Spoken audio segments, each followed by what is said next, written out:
My mother is the reason I am a reader today.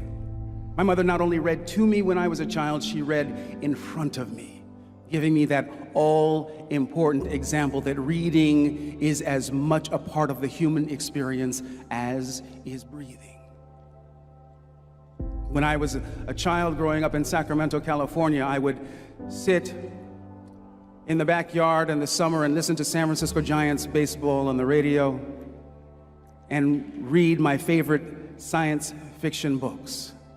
Science fiction literature to me is my body of literature of choice, mostly because I believe it invites us to contemplate what I consider to be two of the most important words in combination in language.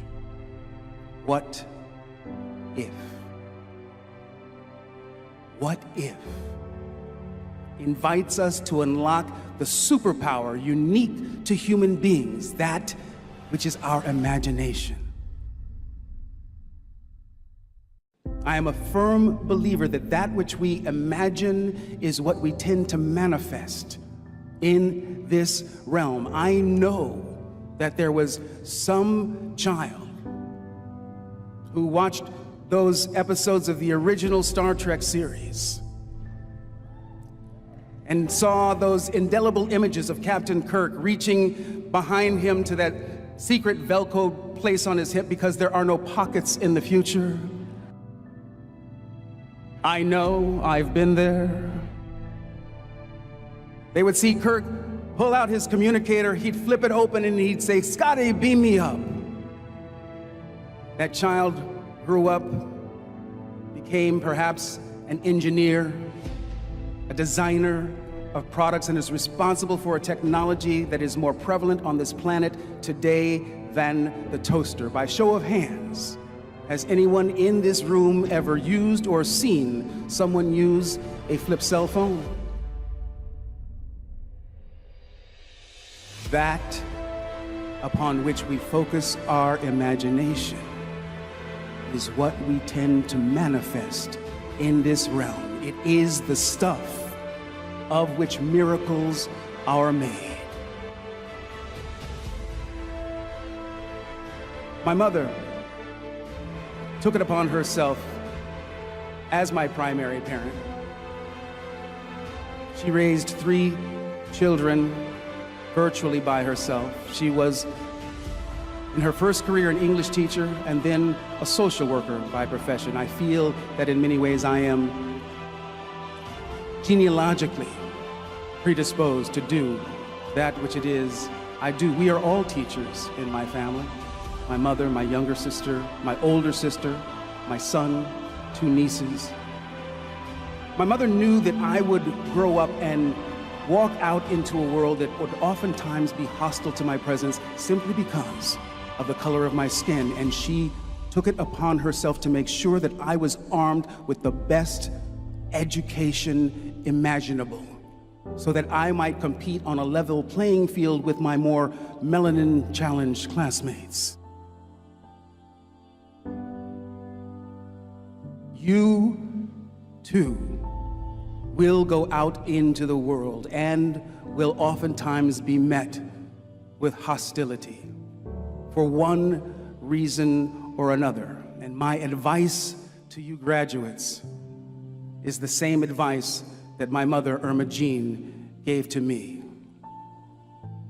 You deserve to be here.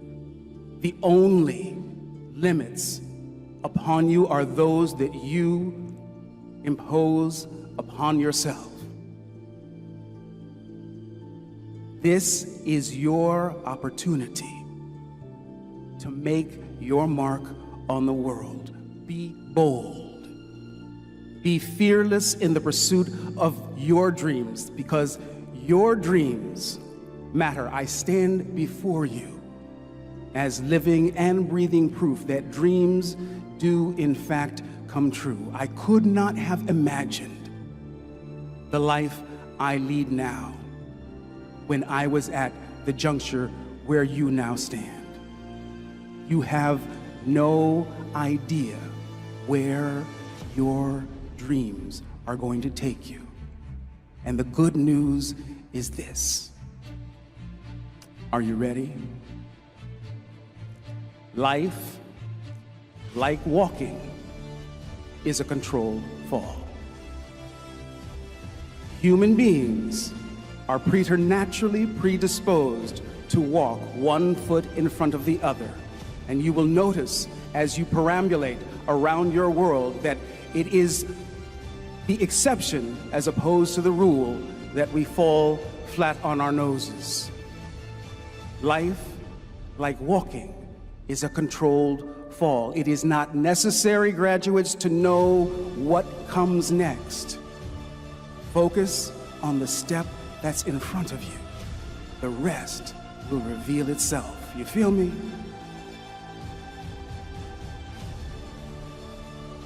Every single one of you has people in your life, many of them in this room, that have made an investment in your success. They have seen in you your most full potential, and they have encouraged you with their love and their support and their care, and in many cases, their dollars. Take a moment today to look those people in the eye, thank them, and hug them. None of us get through this thing called life alone. You are incredibly fortunate to have those people who love and support you in your life. Do not ever leave an opportunity on the table to let them know how grateful you are. Find the wings that you can mount up on. That's good. Find the wings that lift you into your scary place. Find the wings that expect things out of you that you don't think you can do yourself.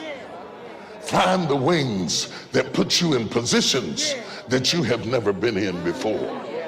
You can never find your wings until you find the wings that raise you into another dimension. There's not a person in this room that hadn't been raised on somebody's wings. Somebody, it was your mother. It was your mother working 2 jobs to give you an opportunity that she never got to have. For somebody, it was a coworker. For somebody, it was somebody that was a friend. For somebody, it was a sibling. Somebody lowered their wings and brought you into something that you could have never gotten into yourself. They brought you into a height that you didn't deserve and you didn't earn and you didn't work for. They brought you into a dimension of thinking and acting and living and dressing that took you out of your comfort zone, and you were clutching their back as they were taking you higher and higher and higher. And God said, no matter who it was I used, it was me. It was me. It was me that raised you. It was me that brought you into a new dimension. It was me that brought you into a new order. It was me that exposed you. It was me. You would have been just like the people you grew up with, but I exposed you. I lifted you out. Some of your friends are dead. Some of your neighbors are locked up in jail. Some of your friends have lost their mind. But when the devil thought he had you, I lowered my wings. There's so much pride in me, and the way in which I'm walking on campus is not just like everyone else, right? There's something that's pulling inside of me because I know how many people have sacrificed for me to be in that situation. And the beautiful thing about being in a situation where people have sacrificed for you is that you have the power of so many people, right? I stand here as one person, but I come as 10,000. Maya Angelou said it, I stand as one, right? But 10,000 support me. Right? So every time I have the opportunity to take this mic and talk, there's 150 to 200 people here. But the beautiful thing about it is each and every one of you has a story. Each and every one of you has sacrificed. Each and every one of you has had people who have sacrificed for you to be in the situation you are in today. And sometimes sometimes as we go through the day-to-day of what we do and how we do it, we forget that why. We forget about the people who have sacrificed, and we lose our fire. Who's your why? Who are the people in your life right now? Who are the people in your life who you can see their face and you say, you know what? Because of you, I will do more, be more, and become more. Because of you, I will do more, be more, and become more. I told you my mom's story, and every time I get the opportunity to tell my story, I start with my mom. She is me. Her heart is my heart. Everything that I do, I know the sacrifice. I know the sacrifice. And the most amazing part is I believe that each and every one of us can bring that passion to what we do if we remember who our why is. When I come as one, but I stand as 10,000. So when I walk into a room, and particularly before I have something really challenging to do, or I'm going to be in a circumstance where I feel I'm going to be, up against some difficulties, I will literally sit and I will call on that 10,000. Because I know that my being where I am, and first of all, being who I am and where I am, didn't come just out of myself, that I come from a heritage. And so I own that, and I step into that room, not just as myself, but I bring all of that energy. That your real work is to figure out where your power base is and to work on the alignment of your personality, your gifts that you have to give, with the real reason why you're here. Do you know how powerful you are? We are all great. No matter if you think you're dumb, no matter if you think you're fat, no matter if you are fat, no matter if you've been bullied, or no matter if you just got back from Iraq or Afghanistan and you have no legs or your arms or whatever, man, we all have greatness.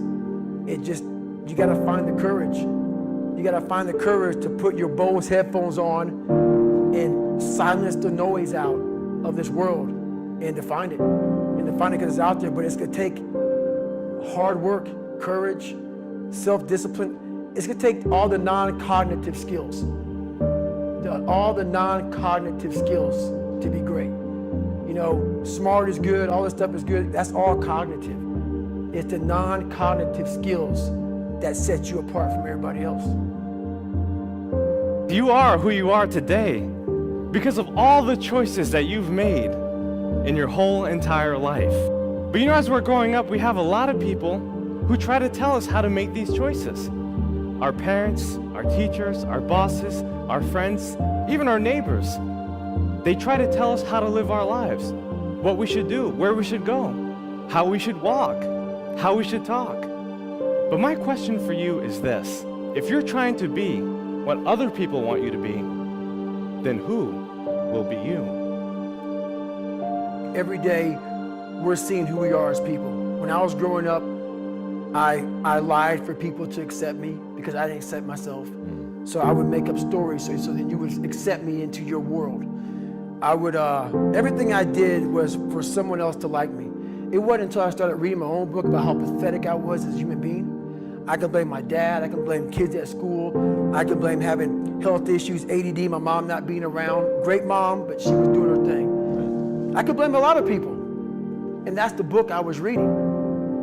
And I put it off on everybody else. It wasn't until I said, you know what, for me to fix this, I gotta read what the fuck is wrong with David Goggins? Not blame anybody. Read my book and say, okay, I'm afraid of my shadow. How can I overcome that? Go in the military, get your ass kicked, do things you hate to do. Be uncomfortable every fucking day of your life. Roger that. I'm not the smartest kid in the world. Okay. Instead of somebody saying, oh no, you're smart. No, don't say that to yourself. I said to myself, no, I'm a dumb motherfucker. Okay, roger that. How you get smarter? educate yourself. So the things that we run from, we're running from the truth. We're running from the truth, man. So the only way I became successful was going towards the truth. As painful and as brutal as it is, it changed me. It allowed me to become, in my own right, who I am today. Our stories may be different, but I bet some of you grew up with single mothers or fathers. Maybe you came here from Africa or the Caribbean. Maybe you were the first in your family to go to college like I was. Maybe there were times that you didn't have a place to live or enough food to eat. You see, the odds were against you. The odds were against you making it here today. But guess what? You did it. You put this day on your calendar. You overcame the odds. You made a decision and you saw that decision through. So I ask you one more time, do you know how powerful you are? Raise the rest of your life to meet you. Don't search for defining moments because they will never come. Don't wait until they tell you you are ready. The world might say you are not allowed to yet. I waited a long time out in the world before I gave myself permission to fail. Please, don't even bother asking. Don't bother telling the world you are ready. Show it. Do it. What did Beckett say? Ever tried, ever failed. No matter. Try again. Fail again. Fail better. Don't be afraid to close your eyes and dream, but then open your eyes and see. For a lot of people, the distance between their dreams and their reality is intimidating, and they get stuck. They get paralyzed, just like I was in that marathon. And the only way forward is to be real about what it's going to take for you to achieve those dreams.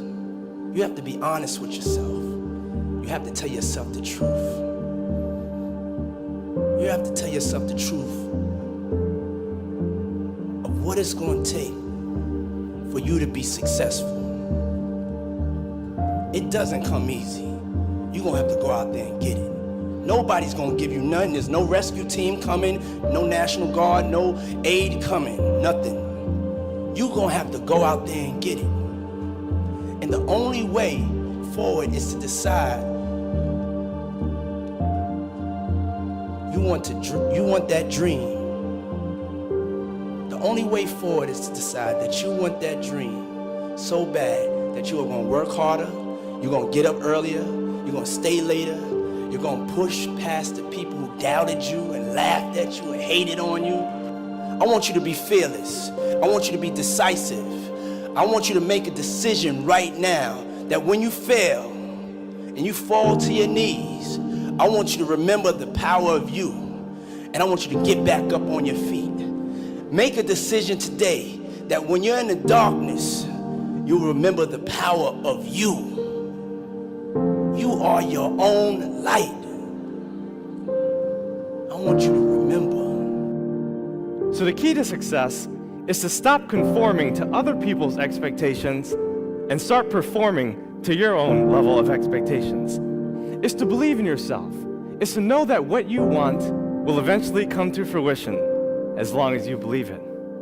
You see, you have to have faith, and faith is knowing that what you want will eventually come to fruition as long as you believe it. And if you feed your faith, you'll find oftentimes that your fears will starve to death. Because if you believe in yourself, everyone else in the world will believe in you.